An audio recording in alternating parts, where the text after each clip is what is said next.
it's Christmas Eve. Smile.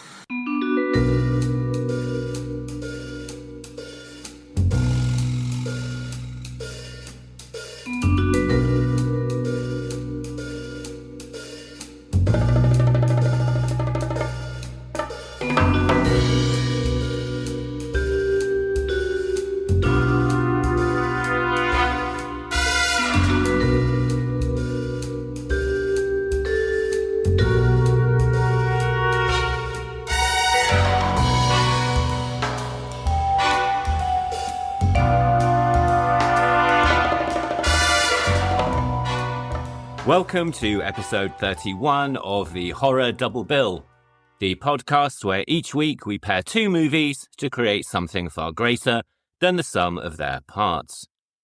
I'm Craig Johnson, and this week we are coming to the end of our Christmas season, and indeed to the end of season 1 of the podcast. So this is our last episode of 2025 before I take a couple of weeks off to celebrate Christmas and the New Year. But I'll be back in January with more pairings, and more on that at the end of the episode. So this week we are discussing two movies that are both very dark comedies and are both set on Christmas Eve. First up is Dead End from 2003, written and directed by Baptiste, Andrea and Fabrice Canepa. This stars Alexandra Holden, Ray Wise, Lynn Shea and Mick Cain. Then we head over to Spain for The Day of the Beast from 1995 and director Alex De La Iglesia, starring Santiago Segura, Armando de Razza, Alex Angulo and Terele Pavez. And along the way, we'll be discussing the careers of Lynn Shea and Ray Wise, Alex De La Iglesia's views on Christmas, the story of Don Quixote, and much, much more. But before all of that, I'd just like to mention a magazine called The Spectral Lines. Issue 2 has just been released, and I'm incredibly excited to say that I am interviewed inside, with 7 questions posed to me by friend of the show, Richard from the Occultaria of Albion. So huge thanks to Richard and the Spectral Lines team for including me in this issue, which is full of fantastic articles covering the weird and uncanny. So if you'd like to hear how the podcast started, why it took me years of procrastination to actually record anything, and my reprehensible taste in modern television, I'll put a link in the show notes. I'll also link to the Occultaria of Albion store. We talked about them back in episode 3 when I spoke about their brilliant publications documenting the weirdness that is Great Britain and fictional haunted locations like motorway service stations, shopping precincts and council estates. Highly recommended, and although it's probably too late to buy as a Christmas gift, they do make a very good way to see in the new year. And with all of that being said, now, as always, I'd just like to state the main references that I've used in researching this week's episode, all of which will be listed or linked in the show notes. So when discussing Dead End, I have referred to a making-of documentary on the DVD release, and interviews with Baptiste, Andrea, Ray Wise and Lynn Shea on the websites joeblow.com, dreadcentral.com, reviewgraveyard.com, the AV Club and morbidlybeautiful.com. And I've also referenced the Wikipedia and IMDb pages for the movie, Ray Wise, Lynn Shea and Baptiste, Andrea. And when discussing The Day of the Beast, I have referred to the book Spanish Horror Film by Antonio Lazaro Ribol, the Spanish Fantastic Contemporary Filmmaking in Horror, Fantasy and Sci-Fi by Sheila Rowan Legg, an interview with Alex De La Iglesia and the documentary Heirs of the Beast that can be found on the Severin Films Blu-ray release, and interviews with Alex De La Iglesia on the websites dreadcentral.com and filmint.nu, as well as IMDb and Wikipedia pages for the movie. All of which brings us on to our first film of the week, and this is, of course, Dead End from 2003. So, as I just mentioned, it stars Lynn Shea, Ray Wise, Alexandra Holden and Mick Cain.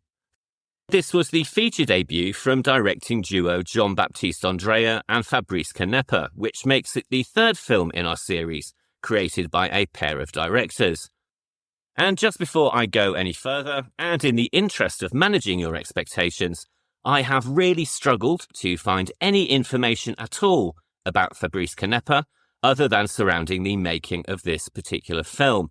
So unfortunately, I'm not going to be able to tell you much about him outside of the production of this feature.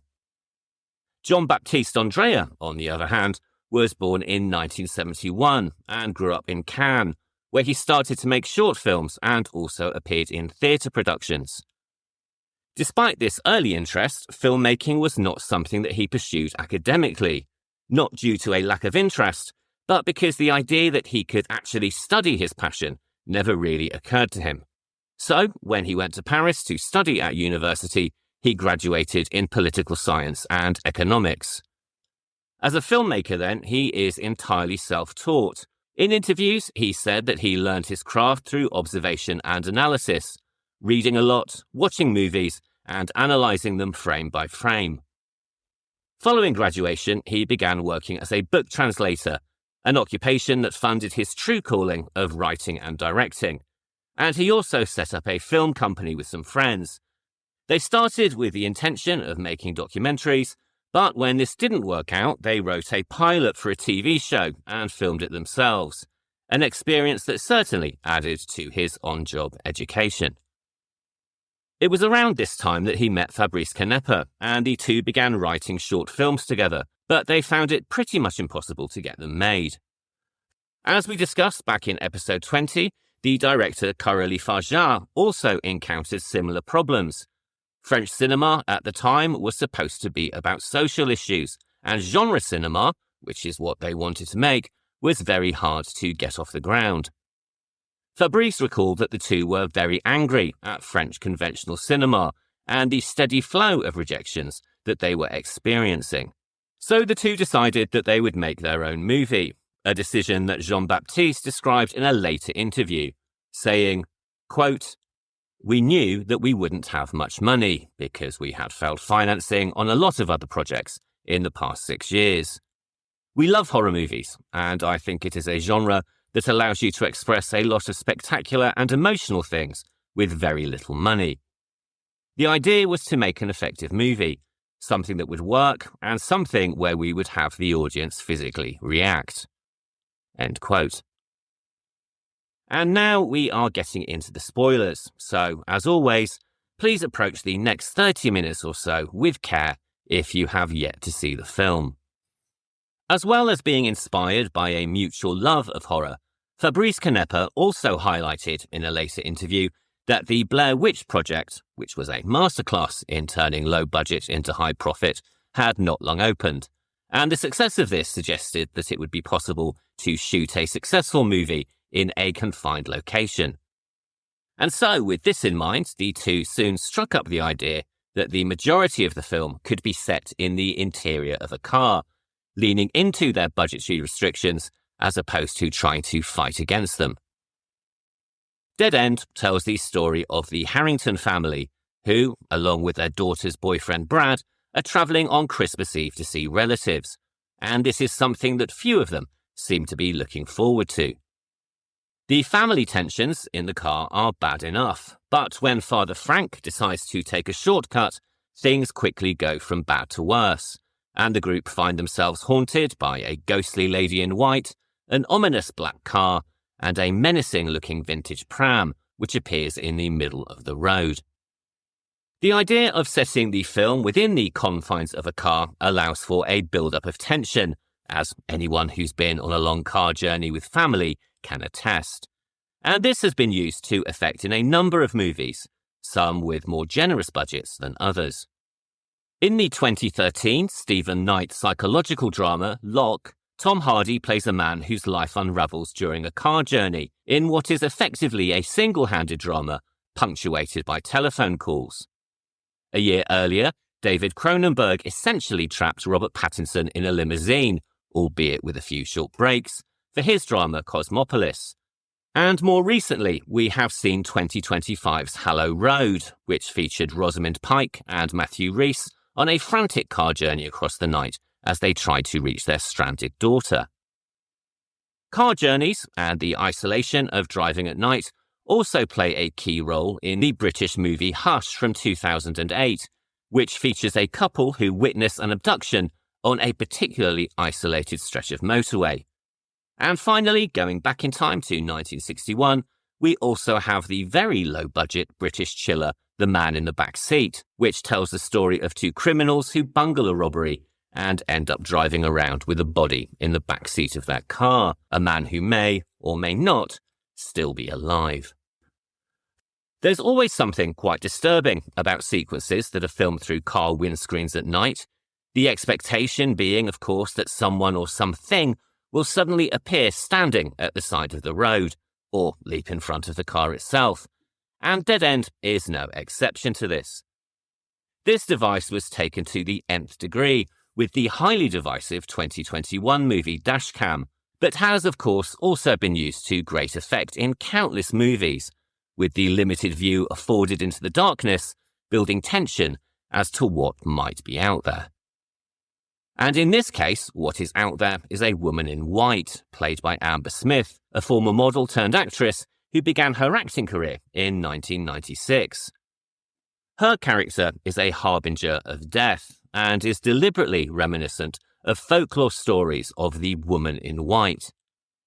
This figure was the foundation of the story itself, with John Baptiste referencing stories from his own childhood, like the urban myth of the phantom hitchhiker, which he found to be particularly traumatizing when growing up, saying that it scared him so much that he actually wouldn't go out at night.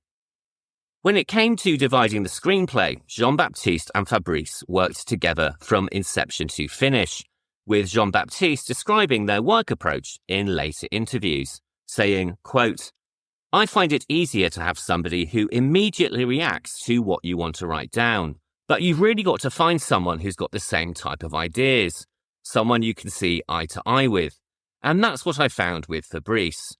Besides, when you embark on something like this, it's comforting to share it with someone else." End quote. The script writing process began in the year 2000, and with funding in France looking like it would be an issue, the two kept their eye on the international market and decided to write their screenplay in English. The original plan was to film it in Paris, hopefully using US actors who were living in France as the leads. But then the screenplay found its way to James Huth, a friend of the pair and also a director and writer himself, and he was immediately interested. Huth then sent the script to a friend in LA, a French expat called Gabriella Stollenwerk, and suggested they produce it together. She loved the script and 4 days later was on a plane to Paris to meet with Jean-Baptiste and Fabrice. It was Stollenwerk who found the financing, and it was also she who suggested that filming take place in LA. The right crews were there, which would make the filming easier, and given that the script had been written as an American film, filming in the US would also make it feel more authentic. And so, with the decision made to film in California, the casting process began. For the role of Marion, the two made a very early decision to cast Alexandra Holden, who until this point was probably most recognised for her role as Elizabeth, the student girlfriend of college professor Ross in Friends. Here, of course, she gives a very different performance, although one that is still darkly comedic, particularly the moment where she is practicing breaking up with boyfriend Brad, a scene that perhaps isn't funny in isolation, but which works brilliantly when edited in immediately after Brad reveals that he is about to propose. She also has a nicely unnerving moment when she slips into a hysteria-induced refrain of Jingle Bells after finding Brad's body, and this acts as a sharp contrast to the family sing-along that we were shown near the beginning of the film.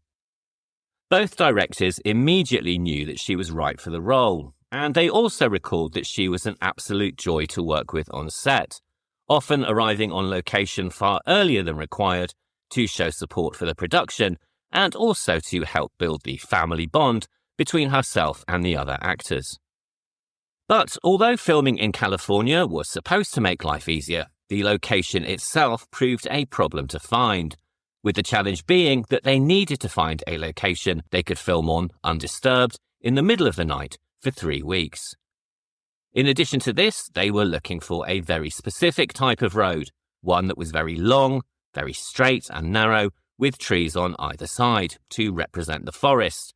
So it's probably no surprise that a road such as that in LA was proving pretty difficult to locate. At one point, the directors considered relocating the entire film to the desert, but then, as luck would have it, inspiration struck. And so, despite its seeming isolation, the movie was in fact filmed just 3 minutes away from Sunset Boulevard in Los Angeles, on parkland in Franklin Canyon. The land was closed every night, so filming could take place undisturbed, and within its confines there was a 400-metre-long section of road with rocks on one side and trees on the other. Needless to say, this required regular repositioning of the car to create the illusion that the road was surrounded by trees, something that the actor Ray Wise recalled as being continual driving back and forth every night. Each time that the car was stopped, it would be parked by a different tree along the 400-metre stretch of road to create an illusion of a much longer highway. And each time the crew wanted to film reverse shots, the car had to be turned around. But it has to be said that the illusion is impressive, with the road and the woods surrounding it seeming far bigger than the brief stretch that it actually was. Joining Marion in the car is her incredibly annoying teenage brother Richard, or at least that's the name that we know him by at the beginning. He's played by actor Mick Cain, who, at the time of casting for the role of the 18-year-old Richard, was in fact 25 years old. Because of this, the directors were not initially keen on seeing him, thinking it would be a waste of time, and only agreed because he was a friend of somebody that they knew. But Cain had the foresight to dress exactly as a teenager when he came to the audition, when he basically arrived completely in character and blew the two directors away. They later recalled finding it frustrating that they had to continue to see actors that they had already committed to meeting, as Cain pretty much won the part from the moment that he walked in the room. And his performance is a very good one, playing the annoying younger brother to perfection, even if the script does push this a little bit too far by having him masturbating in the woods. Being honest, for me the masturbation scene is a little bit unnecessary, and there's a sentence I never thought I'd hear myself say, because it momentarily pushes the movie into American Pie territory. I suppose, though, it does signpost that the film is a horror comedy, at least before the slapstick moment with Brad Sevedier confirms it completely. And incidentally, that masturbation scene was also the very first scene in the movie filmed by Mick Cain, something that he described as being very much a baptism of fire. Not that the film started off as a comedic script. According to Fabrice, it actually began life as a straight-up horror. But during the writing process, the two began to realise that by pushing the boundaries as far as they could, they would be able to create more nightmarish and almost comedic scenarios. One example of this is provided by Richard, who gives us a nightmarish fake-out pretending to be eaten by a baby carriage. This scene in particular was created to play with audience expectations and also with the clichés of the horror genre, as described by Jean-Baptiste.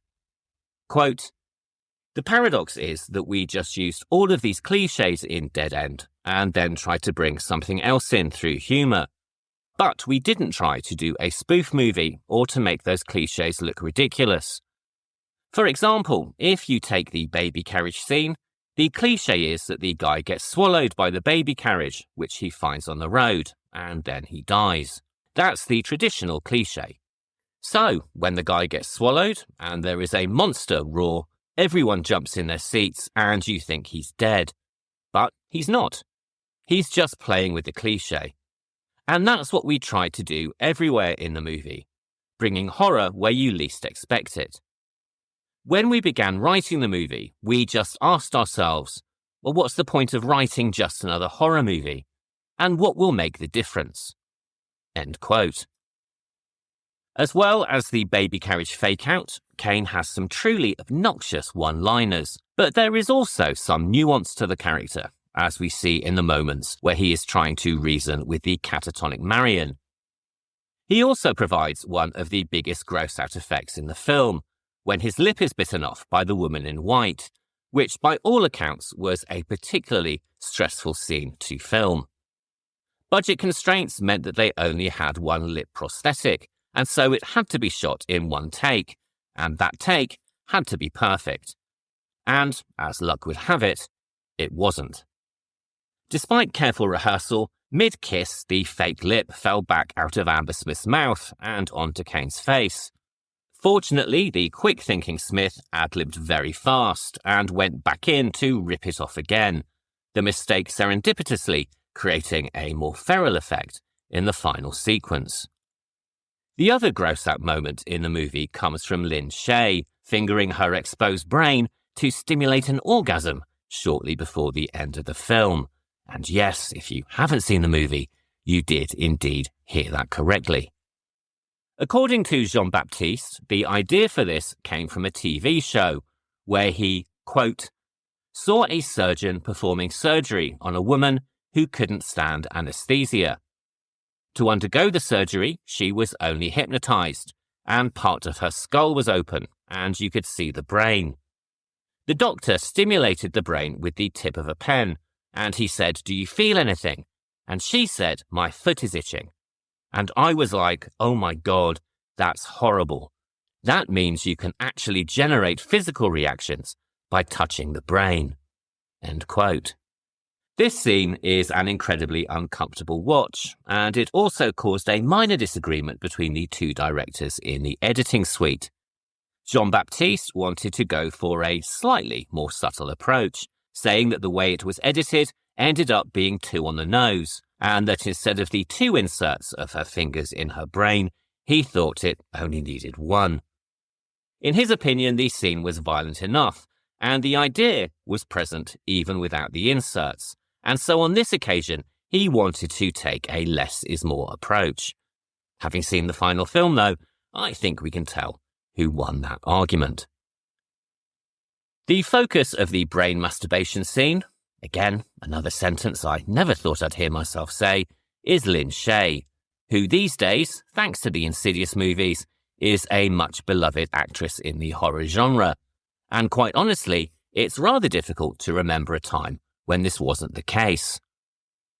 She was born in Detroit, Michigan in 1943 and developed a love of acting from an early age, recalling that she was always involved in theatre and that whenever there was a play, she had to be involved, even if it was just playing a tree. This continued when she moved into high school and also when she went to the University of Michigan to study art history. She says that it had never really occurred to her to be an actress as a profession and that she considered it more of an extracurricular activity, a passion rather than a possible occupation. It was only after graduating that she made a decision that she did indeed want to move into acting, and so she applied for graduate schools to study theatre. She won a place at Columbia University and graduated from their theatre arts department 3 years later, following which she moved to New York. Once here, she started working in theatre at a time that she describes as being the very beginning of Broadway, saying, quote, the Manhattan Theatre Club, the Chelsea Theatre Centre, all these places, which have now become very big organisations, were just getting started, and we would do a 6-week run of a play, and then I just never stopped. If I wasn't in a play, I was working on a play. It was just heaven. It was a once-in-a-lifetime time to be a young actress, because those avenues just don't exist anymore. This is my backbone. That's where my work started, and I'm forever grateful for that. End quote. Naturally, it was only a matter of time before she moved to LA and began pursuing a career in TV and film. Her film debut came in 1975 with a small role in a movie called Hester Street, which she followed with several roles in movies and TV shows. In 1978, she appeared in the western Going South, directed by Jack Nicholson, and across the following years, she also appeared in 4 movies from director Walter Hill, who we discussed back in episode 23 when we talked about his film Southern Comfort. Then in 1982, she appeared in the horror movie Alone in the Dark, which fortunately is not the Uwe Boll video game adaptation, but is instead a rather good home invasion slasher hybrid, starring Jack Palance, Donald Pleasance and Martin Landau. But perhaps her most high-profile horror movie came in 1984, when she played Nancy's teacher in A Nightmare on Elm Street. And this was a role that, by her own admission, she won thanks to the interference of her brother, who just happens to be Robert Shea, the founder of New Line Cinema, the company that were distributing the film. She then followed this with more horror, appearing in Critters in 1986, and its follow-up, Critters 2, The Main Course, in 1988. But her breakout roles would come not through horror, but through comedy, specifically in the 90s movies of the Farrelly brothers. Her first role for them was as Mrs. Nugeboren in the Jim Carrey comedy Dumb and Dumber in 1994, and then the Farrellys cast her again as Woody Harrelson's landlady in the 1996 movie Kingpin. She followed this with a very memorable turn as Cameron Diaz's over-tanned next-door neighbour in the 1998 hit movie There's Something About Mary. Given the brief that the directors wanted her to look like quote-unquote an old leather bag, Shea had to endure 4 hours in the makeup chair every day that she was filming just to have the fake tan applied. She continued working with the Farrelly brothers in their 2000 movie Me, Myself and Irene. However, her scenes ended up being cut from the final film. And she also appeared in their 2003 movie Stuck on You, which was released in the same year as Dead End.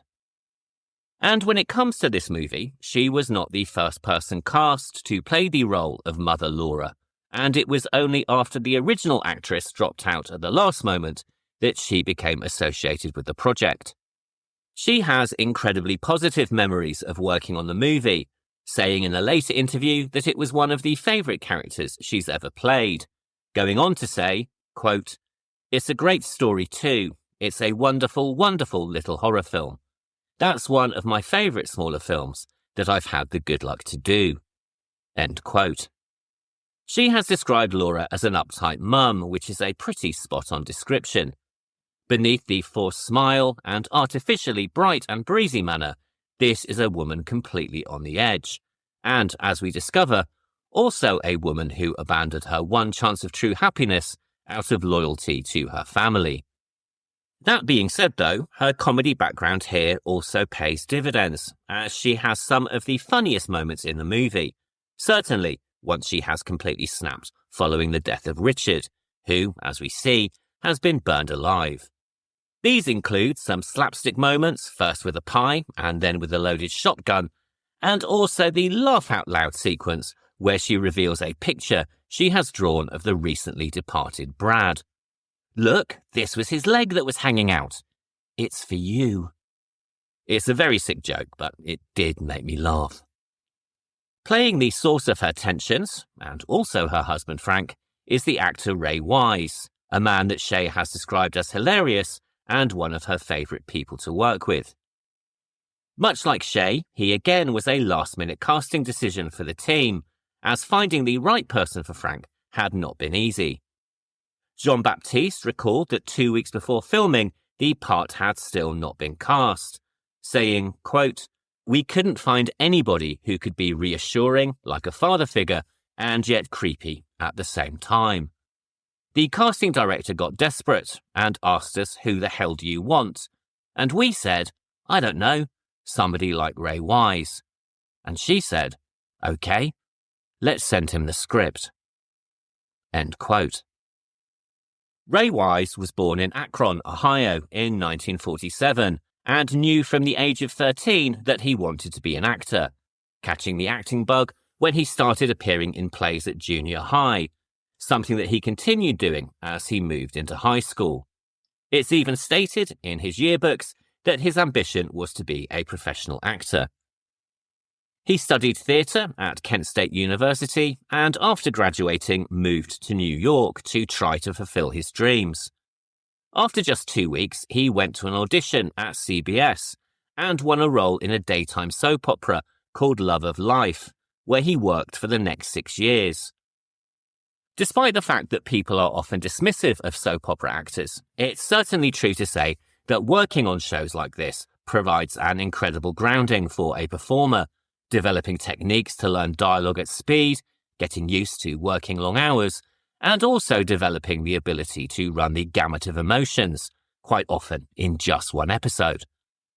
Other actors who began their work in soap opera include Julianne Moore, who won a Daytime Emmy for her role in As the World Turns, which also featured a young Meg Ryan, Morgan Freeman, who appeared in Another World between 1971 and 1972, and Sarah Michelle Gellar, who also won an Emmy for her performance in All My Children, a show that also featured a very young Michael B. Jordan. And much like these actors, Wise learned a lot from the experience, saying, quote, "When I first started out on the soap, I was more theatrical, like a stage actor, a little bit bigger than life. As I did more and more Love of Life, I became more natural, and I learned the value of underplaying. It was a great training ground for me. There was a big difference in my style of acting from where I started with that show and where I ended. And where I ended was a good jumping-off point for doing nighttime television and movies." End quote. And this is exactly what he did, appearing in 1970s favourites Charlie's Angels, Lou Grant, and Barnaby Jones. He also appeared in a couple of TV movies before making his big screen debut with the 1982 comic book adaptation Swamp Thing, directed by Wes Craven. In this, he plays the scientist Alec Holland, who, due to sabotage in his laboratory, is transformed into the monster known as Swamp Thing, which was played by a different actor and stuntman called Dick DeRock. Given that the transformation takes place fairly early on in the movie, Wise is only on screen for under 10 minutes, but at the very least it was an appearance on the big screen for a major Hollywood production. And even though the film was not a success, it has since gone on to become a cult favourite. It also gave him the opportunity to work with Wes Craven, who apparently briefly considered him for the role of Freddy Krueger in 1984's A Nightmare on Elm Street. Being completely transparent, I am not 100% sure of the provenance or indeed accuracy of that story, but I have seen it multiple times, so I thought it would be an interesting inclusion in any case. In 1982, he appeared briefly, ironically enough, as a soap opera character in the Paul Schrader version of Cat People, and then continued working in TV, appearing in 1980s favourites Dallas, TJ Hooker, The A-Team, Heart to Heart, and Remington Steele, which also starred a very young Pierce Brosnan. He would return to the big screen in 1987 in Paul Verhoeven's RoboCop, playing a coke-fueled gang member who gets memorably dispatched, something that he described as being like a kid in a candy store, as it gave him the opportunity to fulfill all of his childhood fantasies about being a bad guy. Following this, it was back to working on TV, covering an extensive number of TV shows, before he won the role that would make him famous. And this, of course, is Leland Palmer in the David Lynch and Mark Frost series Twin Peaks in 1989. Like the vast majority of that show's cast, he gives a quite extraordinary, complex performance, though interestingly enough, this was not the role that he originally auditioned for. In a 2017 interview with the website Consequence.net, he described Lynch's interest in his playing Leland as incredibly surprising, as he hadn't even considered the character at the time, and in fact he had to go back and reread the script to find out what the character was doing in the story. Initially, he was rather taken aback by the quote-unquote crying jag that Leland appears to be on throughout the first episodes, but on rereading the script, he had a realization, saying, quote, "I thought about it a little more, and I noticed there are different levels of grief, and different ways to express that grief, and different degrees of crying even. I actually thought about it in those terms. There is a little cry, there is a big cry, then there is a full-out gusher. That's the kind of way that I approached Leland. Then, when they kept writing these outrageous things for Leland to do in the story, dancing with himself or throwing himself on top of the casket of his daughter in the cemetery, all these strange things, to my mind, they were totally normal to Leland. End quote. He appeared as the same character in the 1993 prequel movie Fire Walk With Me, and much like the TV series, his performance here really is quite something, leading to a nomination for Best Supporting Actor at the 1993 Saturn Awards. He continued his television career across the rest of the decade, and then in 2002 he received the script for Dead End. On reading the screenplay, he was immediately impressed and accepted the part within 24 hours, saying, quote, "All they had to do was show me the script, and I said yes. It was a clever little script with lots of twists and turns, and it was also about a real family on an outing. It was kind of like an extended Twilight Zone episode, and it really appealed to all of my sensibilities." End quote. Because of the low budget, Wise recalled the experience as being like guerrilla filmmaking, needing to get the shot quickly and keep on the move. Nevertheless, any initial doubts he might have had about the project disappeared after the first 2 days, when he saw the commitment and talent displayed by the directors, saying that he knew, at the very least, they were going to make a good film and not a bad one. And, as it turns out, he was incredibly happy with the end result, saying that he was impressed with how it came out and praising the directors for creating a movie that he is proud of. Much like Leland Palmer, here his character Frank runs the gamut of emotions, moving from frustration through to rage, grief, hysteria, protectiveness, and then despair and terror at the end. Frank is on edge from the very opening of the film, squabbling with his wife Laura as he experiences a car journey from hell, a grimly funny sequence for anybody that's ever had to share a long car trip with members of their family. His relationship with Laura is strained, and it's no big shock to discover that Frank has been having an affair, though it does come as something of a surprise to find out that Laura has known about it for years. As we soon discover, though, he is not the only one keeping secrets. Laura, too, was once unfaithful with his work colleague, Alan Rickson. This revelation affords Wise perhaps his best dialogue delivery in the film, when he recalls Rickson coming to ask him for advice. But he also has some brilliantly deadpan one-liners. "No, Laura, I just forgot the number for 911, being just one of many." One of the critiques frequently made of Dead End is that you can pretty much see where it's going from the outset, particularly if you've watched more than just a handful of horror movies. And I think that's probably a fair comment, but having said that, the joy in the movie is not the destination itself, but it's the fun in getting there, and there's certainly plenty of that to enjoy. Speaking of the final destination, the black car that we see throughout the film, and again at the end, was apparently unconsciously inspired by the car in the 1979 movie Phantasm. This is something that John Baptiste didn't realise until he met Phantasm director Don Coscarelli at a festival, and it suddenly occurred to him that both the car and the Man in Black were inspired by the 1979 cult movie.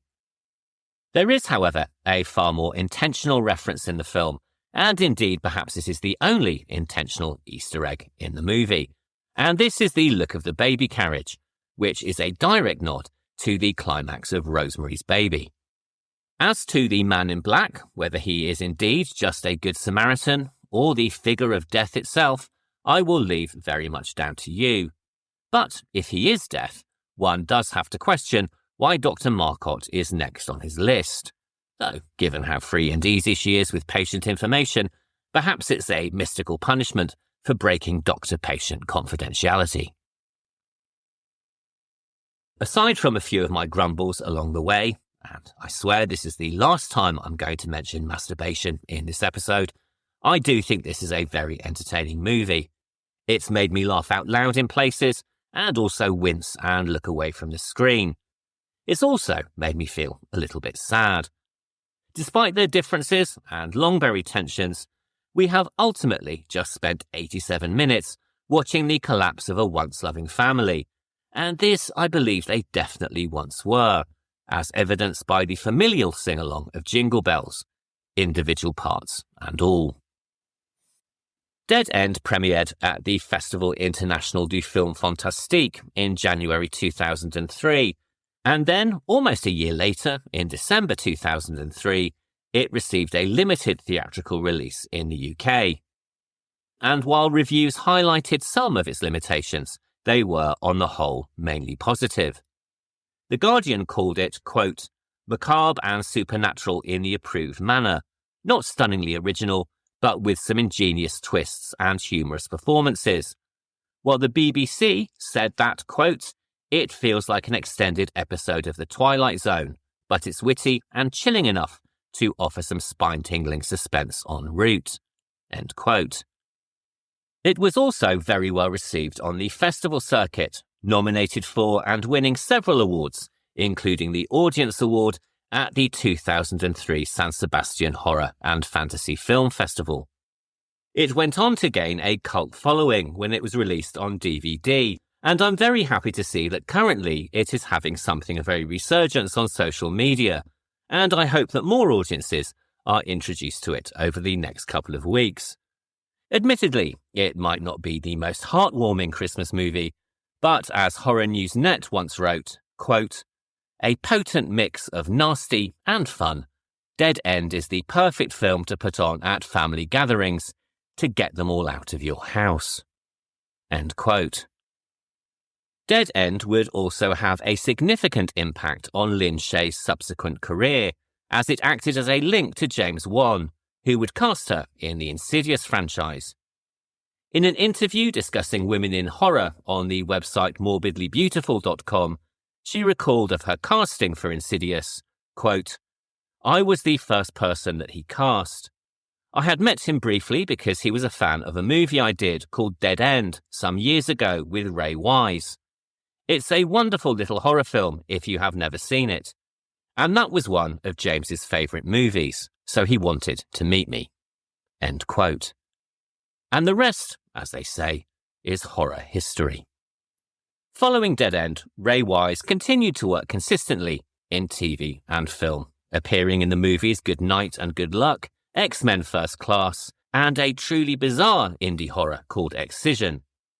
In 2014, he also starred in the Adam Green meta-horror movie Digging Up the Marrow, and he's continued to work consistently in TV and film ever since. Jean-Baptiste Andrea continued writing and directing, including the black comedy crime movie Big Nothing in 2006 and the 2013 crime thriller Brotherhood of Tears. In 2017, he published his debut novel, My Queen, which won multiple awards, including the Best French Debut Novel.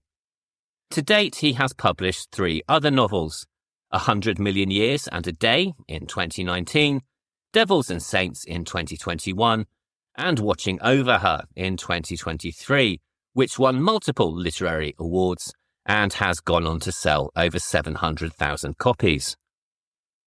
All of which brings us on to our second movie of the week, which is The Day of the Beast from 1995. And I have to admit, it came as something as a shock to me the other day to realise that this film is now 30 years old. It stars Alex Angulo, Santiago Segura, Armando de Razza and Terele Pavez, and was directed by Alex De La Iglesia, who also co-wrote the screenplay with frequent collaborator Jorge Gurrichacheverria. And we are getting into the spoilers pretty early with this one, so if you haven't seen The Day of the Beast, as always, please approach the rest of this episode with caution. We talked about Alex De La Iglesia back in our very first episode when we discussed his movie El Bar, so it seems rather appropriate we are closing this season with another of his films. If you'd like to know more about his background, then I recommend revisiting that episode. But I thought I would open this section by talking about his views on Christmas, the time at which this movie is set, and something that he discussed with Dread Central magazine back in 2005.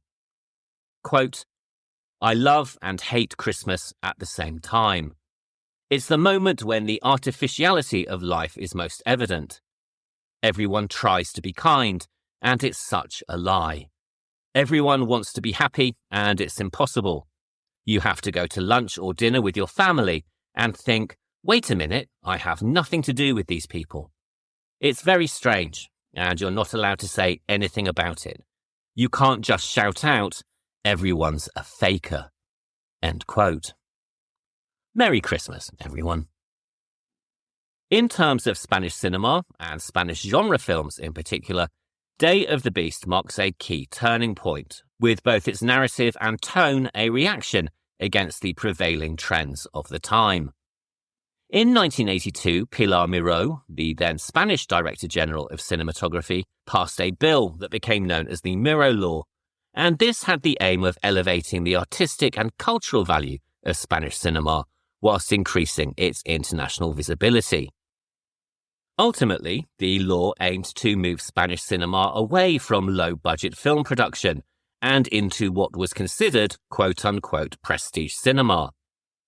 Very much a reaction to the low-budget landscape we discussed back in episode 1, which gave us the golden age of Spanish horror, the Miró Law meant that film subsidies would be decided on the highly subjective ideas of quality cinema and artistic merit, and often lent more towards high-budget literary adaptations and academic cinema. As a result, many producers stopped making films that wouldn't qualify for subsidies, and naturally, this alienated the mainstream audience, who were still looking for comedy and genre films. This led to a sharp drop in Spain's film market share, moving from 21% in 1984 to just 7.4% in 1989. So, while it may have begun with the best of intentions, the Miró Law was effectively killing Spanish cinema. This was the landscape in which Alex De La Iglesia made his first short movie, Mirindas Asesinas, which greatly impressed director Pedro Almodóvar and led to his producing Iglesias' first feature, Mutant Action, in 1983. And we can see Mutant Action as a conscious rebellion against the so-called prestige cinema trends of the time, something that becomes very evident by the guidelines that the director created for his first films. 1. Avoid the Civil War and the post-war period. 2. Don't adapt a prestigious novel. And 3. Don't recreate childhood trauma. And with Day of the Beast, he pushed this approach even further. The Day of the Beast is for the most part set in Madrid on Christmas Eve, and follows the story of Father Angel, a Catholic priest played by Alex Angulo. He believes that he has decoded a prophecy as to the date that the Antichrist will be born, heralding the end of the world.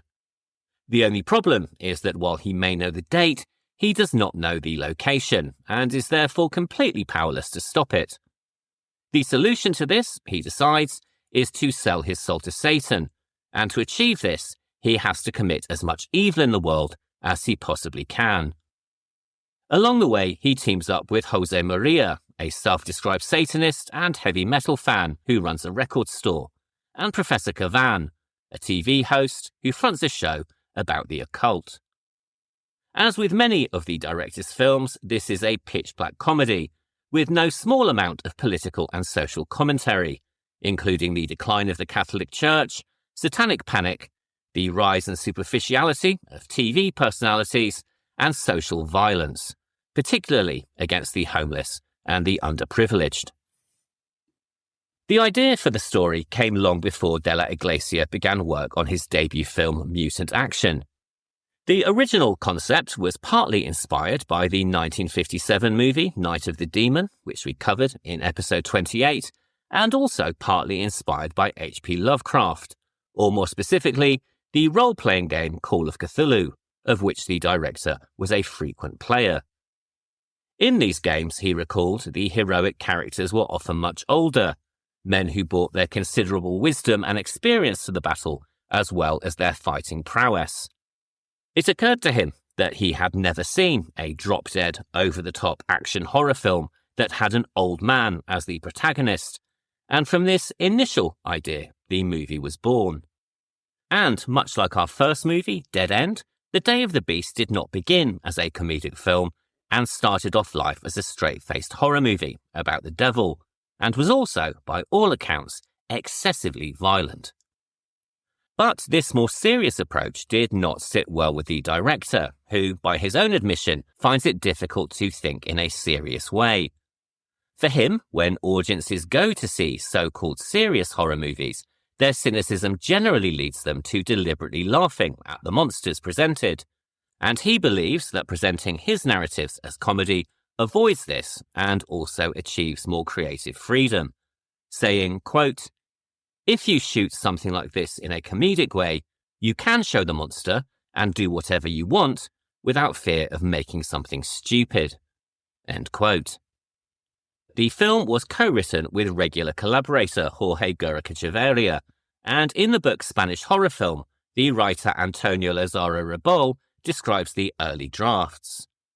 The first was set in 1920s Toledo, where an old priest and professor of theology begin to prophesize the immediate arrival of the Great Old Ones. In the second draft, a younger priest was introduced into the story, and the setting was then moved to Madrid, with the Old Ones making way for the Antichrist.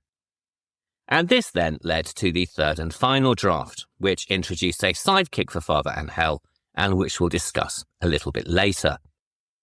As well as The Night of the Demon and Lovecraft, this version was also loosely inspired by the novel Don Quixote, written by Spanish writer Miguel de Cervantes and considered to be the first modern novel.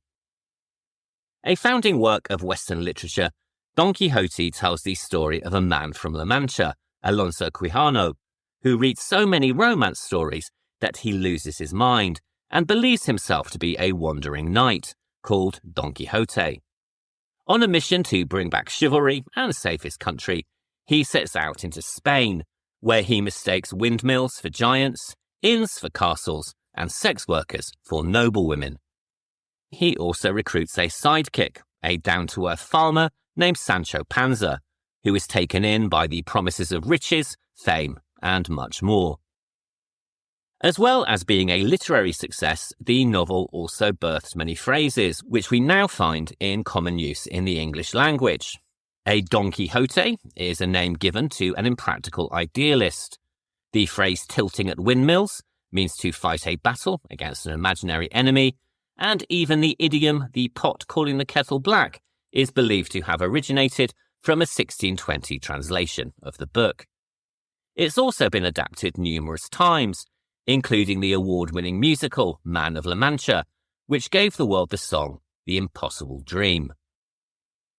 In a 2009 documentary called Long Live Death, an autopsy of the new fantastic Spanish cinema, De La Iglesia says that Don Quixote was the first ever dark comedy, and this is something that he expanded on at a roundtable event in the same year, saying, quote, "The character of the Spanish people can be seen in the failure of the main protagonist. Put another way, failure is not an event, but it is part of one's life. Therefore, I become crazy, and I can no longer tell the difference between reality and fiction. This is what happens to Don Quixote, who goes over to a world of knightly chivalry that no longer corresponds to reality. His best friend, Sancho Panza, constantly tries to bring him back to reality. Failure and disappointment in the face of reality can lead to another way of seeing the world." End quote.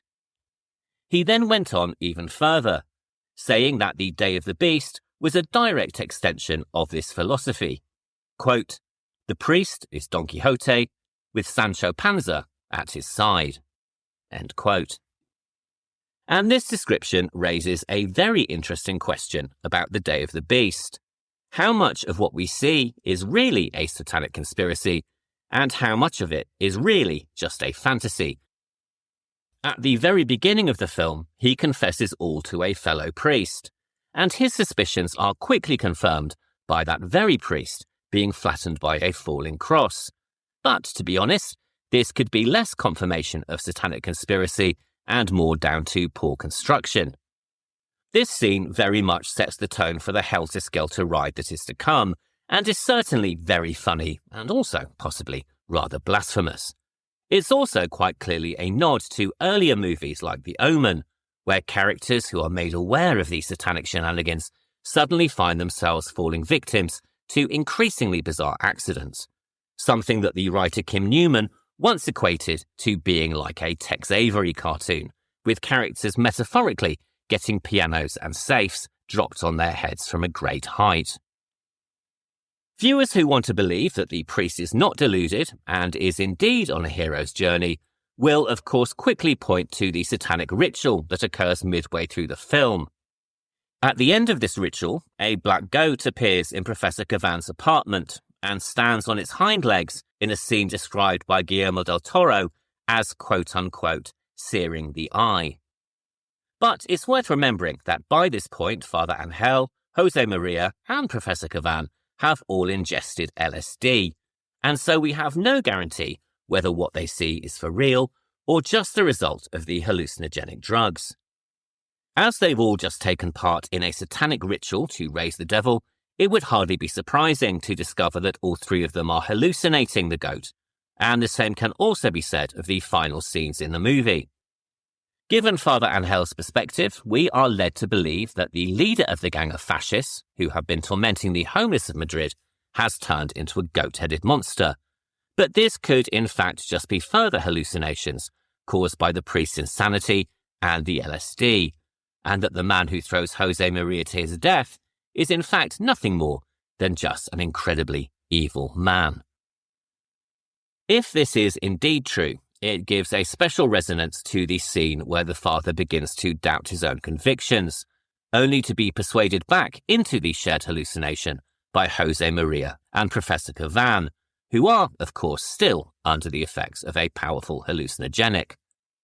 Perhaps this was, in fact, a brief moment of clarity for the priest, and had the others but listened to him, Jose Maria would still be alive, and Cavan would still have his absolutely atrocious TV show. Father Angel is played by Alex Angulo, who would be nominated for Best Actor for his performance at the 1996 Goya Awards, and it's very easy to see why. A longtime friend of the director since childhood, Angulo appeared in both Merindas Asesinas and Mutant Action, and was the first consideration for the role. His performance is a masterclass in combining physical comedy with tragedy, putting one in mind of Charlie Chaplin, Buster Keaton, and Harold Lloyd. With his scurrying gait and bewildered expression, he at first seems a harmless character, even if he does steal a man's wallet instead of giving the last rites. But this notion is quickly put to bed once we see the crucifix-shaped cigarette burns on his feet, something that is only amplified when he kidnaps Cavan and smashes his legs with a cane to ensure complicity with his plans. Given the character's vocation, one might have expected audiences to have reacted with outrage, but according to the director, quote, "People didn't say anything. They just laughed. If you make a comedy, people laugh and don't think much about what you're saying. That's the reason I make comedies. You can talk about things with more freedom. In Spain, the religious content doesn't matter. It's a very open country now, so it's not a problem." End quote. And beneath all of the comedy, there certainly is religious commentary in the film. It's quite clear that the church is very much removed from the real world, and the closest encounter that Jose Maria has with conventional religion comes through the musical Jesus Christ Superstar. This suggests that in modern Madrid, religion is little more than theatre, and here belief comes not through attending church, but through watching TV, and in this case, the paranormal show fronted by Professor Cavan. Professor Cavan is a con artist, a man who makes a fortune on TV speaking about the occult, but who privately dismisses it as garbage. De La Iglesia has said that the character's presence in the film is intended as a criticism of television, particularly the model created by the channel Tele5, going on to say, quote, "The misery of TV game shows and reality TV debates is where the devil truly lies. People live and think through these programs. That's why I believe that programs which exploit people's emotions are much more dangerous and violent than fiction movies." End quote. And this view is perhaps most clearly expressed at the very end of the picture, when we see that Cavan is now being played by a new performer. Replaced and discarded, he was only just a character after all. De La Iglesia has also said in other interviews that in his movies, things shown on TV represent religious belief. And so with this in mind, Professor Cavan represents the new religion, one which relies on the exploitation of people's emotions for profit. Though, to be fair, you could argue that the church has been doing that for years. Despite this, though, Cavan is a likeable figure, a reaction facilitated in no small part by the great charisma of actor Armando de Razza, an Italian performer who was brought into casting because the film ended up being a co-production with Italy. Pedro Almodovar, who had produced Mutant Action, declined production duties on the film, saying that he didn't want to make a film about the devil. And with the prevailing sensibilities in Spain more geared around the Miro law, finding a new producer proved to be incredibly challenging. Iglesia has called this a period of desperation and has said that it was tougher to get funding for his second movie than it was for his first. After a very long search, a co-production seemed the best route, and the main producers ended up being Andres Vincent Gomez and Antonio Suaro from Spain and Claudio Gaeta from Italy. And with Italian money backing the project, there was naturally an insistence on using Italian actors. One of these was Maria Grazia Cucinotta, who plays Cavan's girlfriend Susanna, and the other was, of course, De Razza in the role of Cavan himself.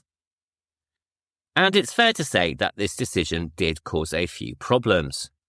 De La Iglesia had already promised the part to another actor, who, by all accounts, did not take the change in decision well, and this was no doubt amplified by the film's eventual success, with the director saying that the two haven't spoken to each other since.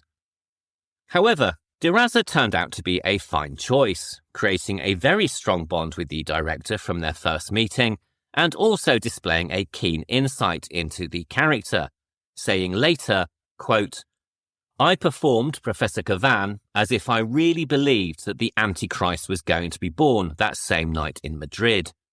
And little by little, I come to accept that an incredible story can be true. He's sort of like a television icon who comes up with scams to keep the audience glued to the screen. But because of the priest, he becomes aware that a scam can be real." End quote.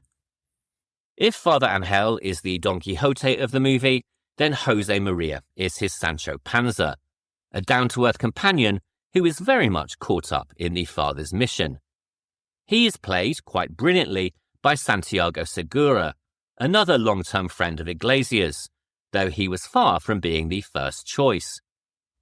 Originally, the priest was to be alone in his madness, but to avoid the character having to talk to himself, either aloud or in voiceover, the writers realized that he needed to have a sidekick. The director's original plan was to cast Javier Bardem. However, Bardem had just played a drug addict on his most recent project and had no interest in playing a character that he thought was similar. Following this, several actors were considered and dismissed before the producers suggested Santiago. At first, De La Iglesia was resistant, telling the producers that the part required a real actor, but after consideration, he offered his friend the role. And one can possibly understand his initial reluctance. Jose Maria is a heavy metalhead who drinks, swears, takes drugs, and thrash dances.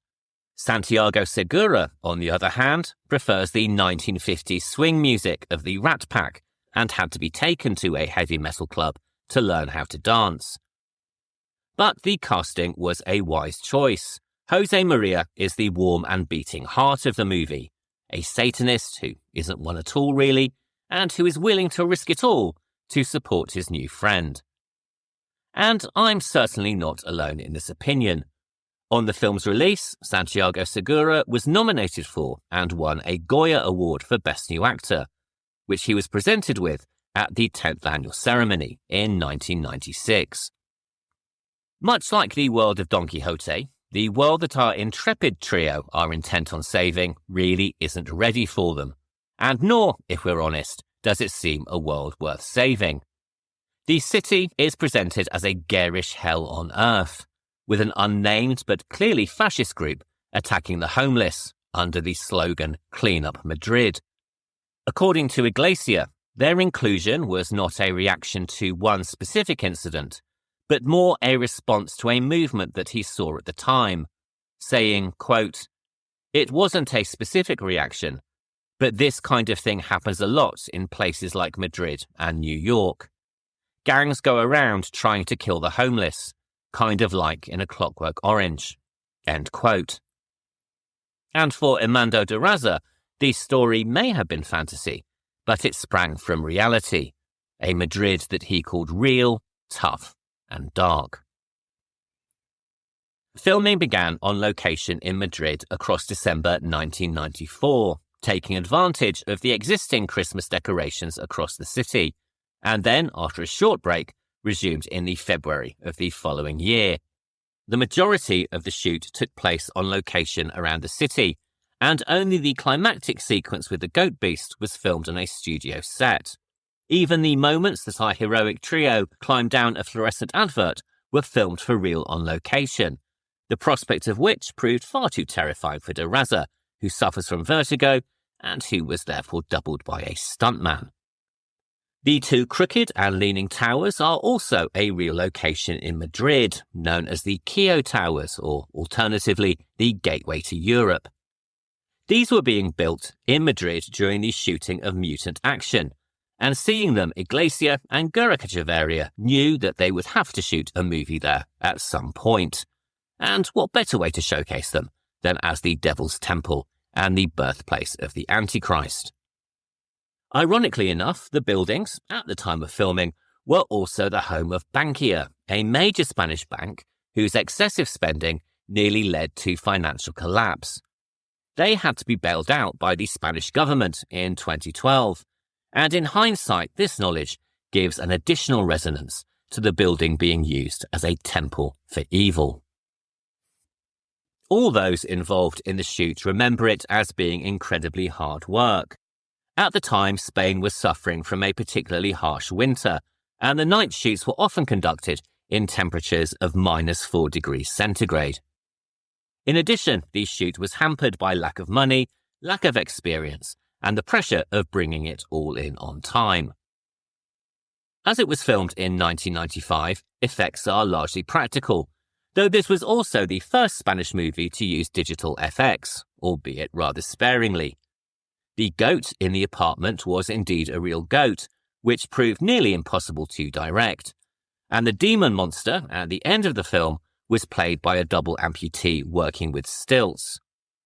The scene where the priest is half thrown out of a window was also shot for real, with De La Iglesia holding on to the actor's legs to ensure that Angulo didn't plummet to his doom. The Day of the Beast opened in Spanish cinemas on the 20th of October 1995, and although some reviews were not positive, it was an immediate success, grossing just under €4.5 million against its budget of just under €1 million. It was nominated for 14 Goya Awards in total and won 6: Best New Actor, Art Direction, Sound, Makeup, Special Effects, and also Best Director for Alex De La Iglesia. Perhaps more importantly, though, its success created a sea change in Spanish cinema, not so much opening the door as kicking it down for the many genre directors who would follow. Jome Balaguero and Paco Plaza, the co-directors of Rec, and J.A. Boyona, who directed The Orphanage, all credit the movie and De La Iglesia with inspiring their own creations, saying that he effectively paved the way for a whole generation of filmmakers. And so I think it's fair to say that without this film, and the man behind it, the landscape of Spanish genre cinema today would probably look very different indeed. It would be nice to end this story on this very happy ending, but sadly there is some tragedy to also be shared at this point. Alex Angulo, whose big cinematic break came from this film, sadly lost his life in a car accident in 2014. He was 61 years old. Speaking later, his co-stars remembered him as an incredibly kind and generous actor and an incredibly warm and caring man. He leaves behind a legacy of over 100 performances, including The Perfect Crime, which he made with De La Iglesia in 2004, and Pan's Labyrinth with Guillermo del Toro in 2006. And I think it's more than fair to say that his performance here was a large contributing factor to the movie's success. And if nothing else, The Day of the Beast serves as a testament to both his talents and his professionalism as a performer.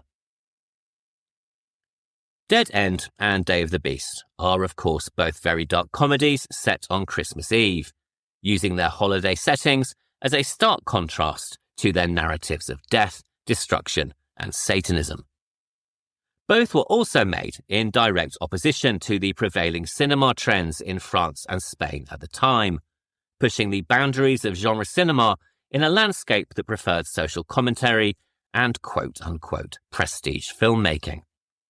But while one earned international recognition, awards, and acclaim for its director, the other somewhat slipped under the radar. And so I only hope that this podcast may go a little way towards redressing the balance. All of which brings me to the end of this week's episode, and indeed to the end of Season 1 of the Horror Double Bill. And so I'd just like to take this opportunity to say thank you to everyone who has supported the show over the last 8 months, and all of you who have subscribed, reviewed, and commented on the podcast. When I began this project, I really wasn't sure whether anybody would be listening, much less enjoying the show, and the support and messages on social media have really meant the world to me. I just hope that everyone will still all be here when I get back in January. In the meantime, if you want to write in to discuss either of this week's films, or indeed any of the movies we've covered in our first season, you can email me at thehorrordouble@gmail.com, and you can also follow the show on Instagram at thehorrordouble. And although I'm about to take a few weeks off from uploading, I will be using my break to watch many more movies and record some new episodes for you. Season 2 will begin on Sunday the 11th of January, when I'll be introducing a whole new range of serial killers, vampires, ghosts, demons, folk horror, and elder gods. And what better way to kick off the new year than with an episode which, in my head, I'm calling New Year Old Gods. On January the 11th, we will be back and discussing a foundational film in the folk horror subgenre, as well as exploring Lovecraftian cosmic terrors. First up is Blood on Satan's Claw from 1971, directed by Piers Haggard and starring Patrick Wymark, Barry Andrews, Michelle Dotrice, and a career best performance from the remarkable Linda Hayden. Then we will leave the fields and the furrows of the British countryside for contemporary America, with John Carpenter's take on cosmic horror, In the Mouth of Madness. This was released in 1994 and stars Sam Neill, Julie Carmen, Jürgen Prochnow, and David Warner, and, along with 1981's The Thing and 1987's Prince of Darkness, makes up the third in John Carpenter's unofficial Apocalypse trilogy. If you want to watch along and you're in the UK, you can currently watch Blood on Satan's Claw on Shudder, Amazon Prime, and the BFI player. And In the Mouth of Madness is available for rental on YouTube, Google Play Movies, Apple TV, the Sky Store, and Amazon Prime. So, I'll be back on the 11th of January to possibly usher in the end of the world. And until then, thank you once again so much for listening. Have a really great holiday season and a happy new year. Goodbye.